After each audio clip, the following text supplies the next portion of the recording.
Hare Krishna, well, Reza, Sabina and Roger here. Today we're going to read chapter 14 of the Bhagavad Gita by Swami Mukundananda. More on the author and this book in the description, and also a PDF version if you want to join us reading. Yeah. So once again, before we jump into these most precious teachings, we got to prepare our minds, and we must seek and declare that we are seeking, and we must pray. Please bless our minds and our hearts and our spirits that we might be, sparked with longing and yearning to understand the Supreme, so that we might rise beyond this mundane existence and open our hearts to true joy and limitless possibilities. And all that on a massive battlefield. The conscious were blown, the celestial ones. Oh, so beautiful. And in the very middle is Krishna giving the most precious teachings to Arjuna. Yeah, in the battlefield, remember, it's super duper also symbolic about the fact that life sometimes is a battlefield. There's things coming at us, so busy, so much going on. We must know, what are we doing here? What is life all about? And Arjuna on the battlefield, right? So seeking to know and understand, and we can be right there with him. Bhagavan Krishna said, I shall once again explain to you the supreme wisdom, the best of all knowledge, by knowing which all the great saints attained the highest perfection. Those who take refuge in this wisdom will be united with me. They will not be reborn at the time of creation, nor destroyed at the time of dissolution. The total material substance, Prakriti, is the womb. I impregnate it with the individual Atmans, and thus all living beings are born. O son of Kunti, for all species of life that are produced, the material nature is the womb, and I am the seed-giving father. Wow, I impregnate it with the individual. Wow, that's an interesting way to describe it. Okay. It's amazing, yeah. Okay, interesting. Yeah, so the material substance is literally born out of Krishna's mind, right? The infinite field of consciousness, and everything, the material substance being born of it is the energy. The cosmic energy of consciousness itself is materializing into matter, right? And all living beings are the manifestations of consciousness itself. Yeah. O mighty armed Arjuna, the material energy consists of three gunas, modes. Sattva is goodness, rajas, passion, and tamas, ignorance. These modes bind the eternal Atman to the perishable body. Amongst these, Sattva Guna, the mode of goodness, being purer than the others, is illuminating and full of well-being. O sinless one, it binds the Atman by creating attachment for a sense of happiness and knowledge. O Arjuna, Rajo Guna is of the nature of passion. It arises from worldly desires and affections, and binds the Atman through attachment to fruitive actions. O Arjuna, Tamoguna, which is born of ignorance, is the cause of illusion for the embodied Atmans. It deludes all living beings through negligence, laziness, and sleep. I am confused. I never understood the modes of material nature. I don't know. So intellectual. I don't get it. So sattva to me is more of unconditional love, right? And higher, reason and being reasonable and sensible. Because for me, true reason, comes from understanding the higher wisdom. And the wisdom is that, we're all one creation coming from one source. There's the divine in everything. So then you act accordingly. And to me, that is, sattva. That's the mode of goodness, right? Love one another, care for one another, have compassion. So that's all the mode of goodness, right? So that's where they sit on the map of consciousness, the levels of consciousness, right? So rajas is very much, worldly, but not necessarily, evil or ignorant as the lower levels are. So the lower levels, which would be, tamas, are very much like, ego desires and all about me, and I need to get at the expense of you, right? You get it? Like more... Yeah, I get your explanation, but when I read this again, I find it so... Because desire is illusion too. So, like, Tamoguna is born of ignorance, but so is Raja. Yeah, so those are attachment and desires as well. So Rajas, even though it's higher than Tamas, it's still an ignorance, because in reality, all of the gunas are still ego-based, right? So they're still not fully enlightened. So even sattva, seeking the truth and to live a pure life, we're still identified with material nature, in that level. So we still haven't gone beyond it yet. So they're still encapsulating a little bit of, ego consciousness, right? So in rajas is worldly desires. So you can be like a good, businessman, but you're still focused on, your family and making money and getting wealth and maybe getting a nice car and a beautiful home. And these are your main desires, not enlightenment. Yeah, and what means and binds the Atman through attachment, because the Atman can't be. Yeah, so you got to think of, so our sense of self is egoic, right? But the very ego, its root is in the Atman, which is the pure consciousness that doesn't do anything, right? So your Atman, so it's like, so the Atman, is never bound, but the Maya gets draped over it and has the appearance of it. So it's like our string, our glimmer of light, to the highest truth, is bound at this level, and that's the material nature that is expressing itself, through us in our bodies. It's like, okay, we're attached, and here we are. We're at this operating mode of material nature is happening, but the Atman, is always there, and it's always pure, but its mode, like the experiences that are coming through it, our individual Atman is bound to the level that it's at, right? And it's only by seeking the truth and then seeking to get unbound. So liberation means freedom, right? So we're getting free from the binds of material nature. Okay. So sattva binds one to material happiness, rajas conditions the Atman towards actions, and tamas clouds wisdom and binds one to delusion. Sometimes goodness, sattva, prevails over passion, rajas, and ignorance, tamas, O sign of Bharat. Sometimes passion dominates goodness and ignorance, and at other times ignorance overcomes goodness and passion. So this is very much saying that we're not stuck in these, levels of consciousness, these modes of material nature at all times.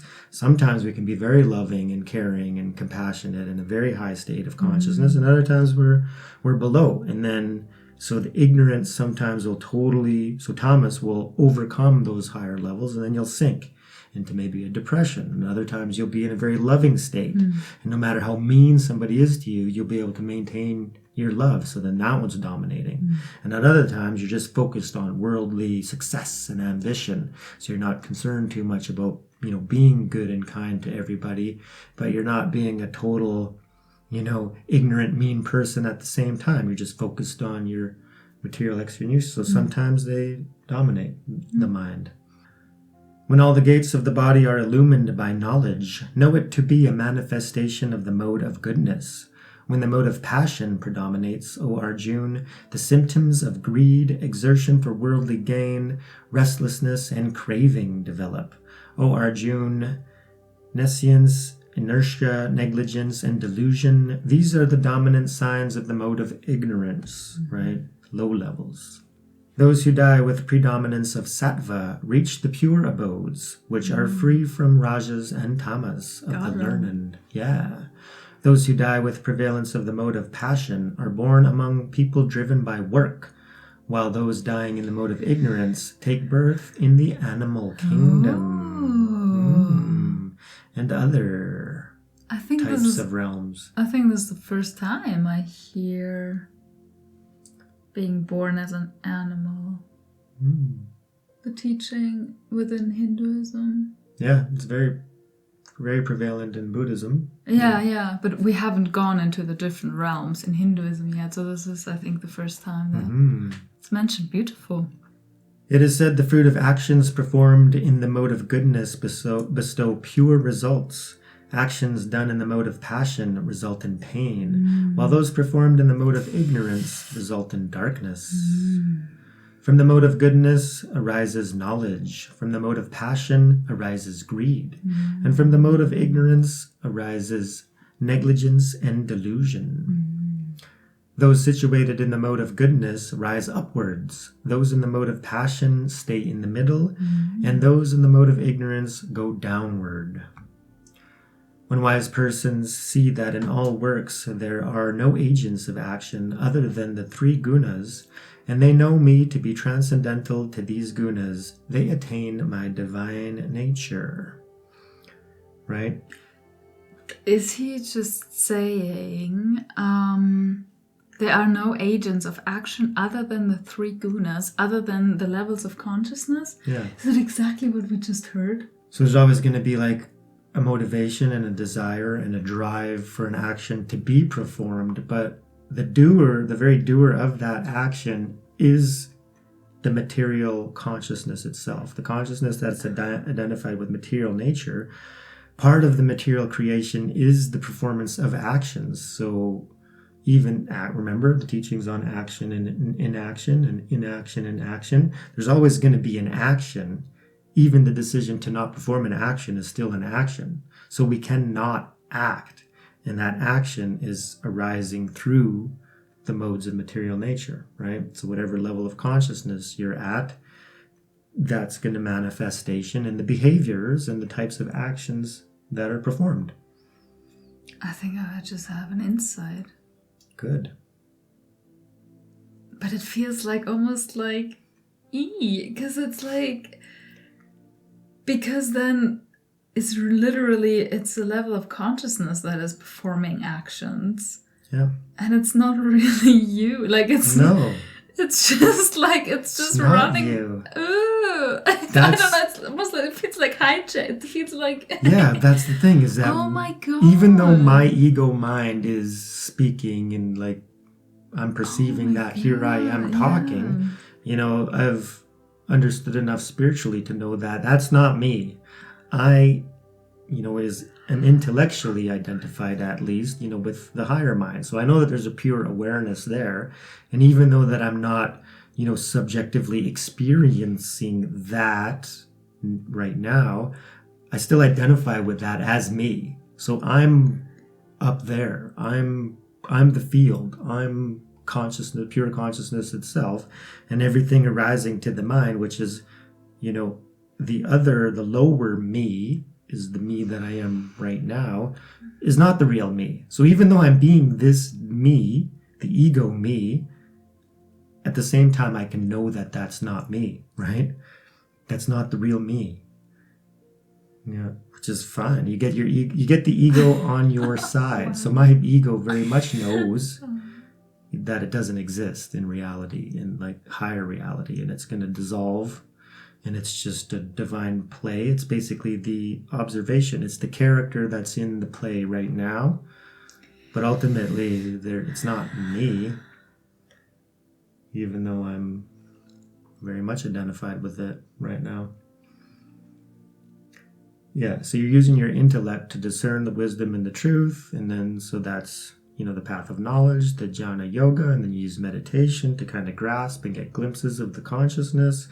Then you start practicing karma yoga, which is performing, actions, and then devotion comes in, and then you, surrender onto God. And then you enter into sattvas, right? The higher levels of consciousness, and then you just go for it. You just keep going up. It says those in the level of sattva are going to rise. Rajas, we're stuck in the material existence, and we're just going to stay there, maybe more and more lives as humans. Coming back again and again. And then ignorance, you're dropping down. So we definitely don't want to be in tamas. And that's why, going up. If you guys are going up with me, hit the like button because it points up. Yes. Oh yeah, we don't want to point down. Oh, very good. Don't point down.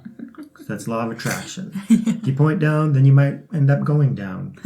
If you point up, you will go up. By transcending the three modes of material nature associated with the body, one becomes free from birth, disease, old age, and misery, and attains immortality.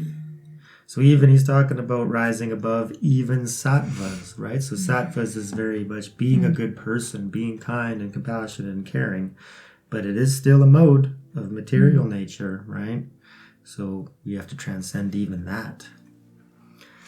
Arjuna inquired, "What are the characteristics of those who have gone beyond the three gunas, O Bhagavan? How do they act? How do they go beyond the bondage of the gunas?"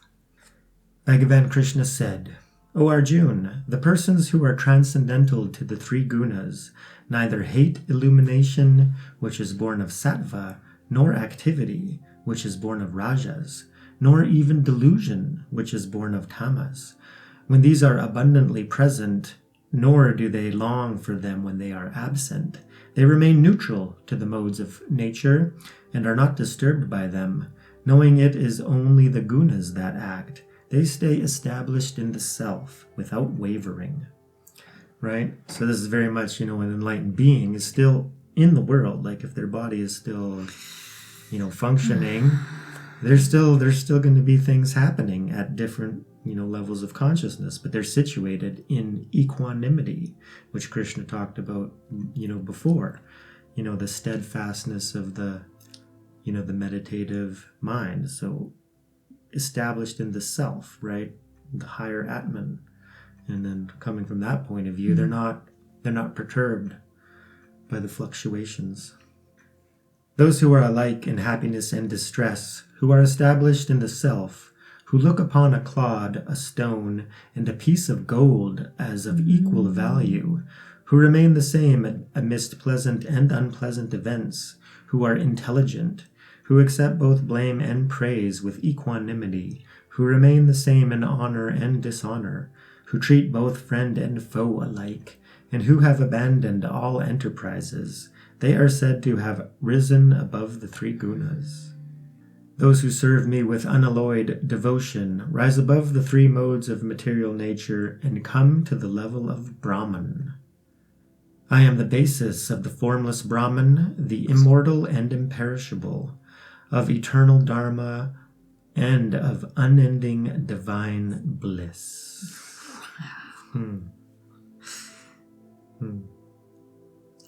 Yeah, so very much establishing, Krishna is the source of the infinite field of consciousness, the Brahman, the creator, that manifests as all beings, right? So the knower of the field, right? Immortal, imperishable, the source of the eternal Dharma, the eternal truth, and of unending divine bliss. So so the destiny for this true devout spiritual seeker on the journey, going up, rising above even sattva, transcending material existence completely, we have divine bliss awaiting. Unending divine bliss. Unending. Brahmic bliss. Here it is again. I have a question. So I am the basis of the formless Brahman. Is this what we talked about? That there is something beyond? It's the absolute. Is he saying, I'm the absolute? Yeah. Okay, wow.